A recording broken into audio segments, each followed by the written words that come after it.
கோபம் ஆபத்தானது. பரீட்சித் மகாராஜாவின் கதை. அபிமன்யுவின் மகன் பாண்டவர்களுக்கு அடுத்து பரீட்சித் ஆட்சி செய்தார். மக்களுக்கு நல்லபடி ஆட்சி செய்து நல்ல மன்னனாக இருந்தார். காட்டில் கொடிய மிருகங்களை வேட்டையாடும்போது மான் மேல் அம்பு பாய்ந்து தப்பி ஓடியது. ராஜா துரத்தி கண்ணில் படவில்லை. அங்கு ஒரு முனிவர் உட்கார்ந்து தவம் பண்றார். மௌன விரதத்தில் இருந்தார். அவரிடம் ராஜா, மான் இங்கு வந்ததா என்று கேட்டார். அவர் எதுவும் பதில் பேசவில்லை.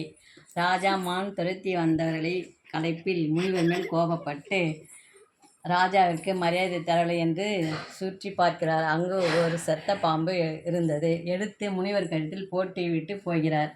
முனிவர் மகன் வந்து பார்த்துவிட்டு கோபம் கொண்டு அப்பாவின் கழுத்தில் பாம்பை போட்ட ராஜாவிற்கு 7 நாளில் தட்சகன் கடித்து இறப்பான் என்று சாபம் கொடுக்கிறான். இதை கேட்ட முனிவர் வருத்தப்படுகிறார். மகனிடம் மன்னனுக்கு சாபம் கொடுத்தது தப்பு என்று உண்மையை தெரியப்படுத்துமாறு மகனிடம் கூறுகிறார். அண்ணன் மந்திரியிடம் தனக்கு பாதுகாப்பு தர ஏற்பாடு செய்கிறார். காவலாளர்களை பாதுகாப்புக்கு நிற்கிறார்கள். மன்னன் பாதுகாப்பை அறையில் எந்த பூச்சி கூட நுழையாத அளவுக்கு பாதுகாப்பு கொடுக்கிறார்கள். 7வது நாள் அஸ்தமனமாகும் வேளை. அப்போது துறவிகள் சிலர் மன்னனை காண வருகிறார்கள். மன்னன் துறவிகள் உள்ளே விட சொல்கிறார். அவர்கள் மன்னனுக்கு மாம்பழம் அன்பளிப்பாக கொடுக்கிறார்கள்.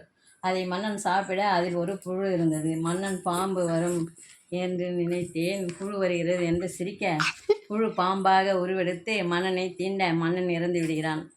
நல்லாட்சி செய்த மன்னன் தன் கோபத்தால் செய்த தவறு தன் உயிருக்கு அழிவாக பரீட்சித் மகாராஜன் இறந்து விடுகிறான். கோபப்படாமல் அன்பை மட்டும் காட்டுங்கள்.